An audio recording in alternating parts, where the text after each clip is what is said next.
नमस्कार, विकास समाचार मध्ये आपलं स्वागत। मीरा रोड मध्ये एका घरात झालेल्या सिलेंडरच्या स्फोटात एक जण गंभीर जखमी झालाय।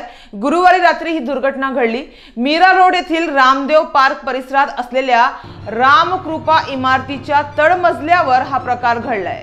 गुरुवारी रात्री 10च्या सुमारास घरात असलेल्या सिलेंडरचा स्फोट झाला। यामुळे प्रचंड मोठा आवाज होऊन अवतीभोवती असलेल्या इमारतीमधील काचा फुटल्या।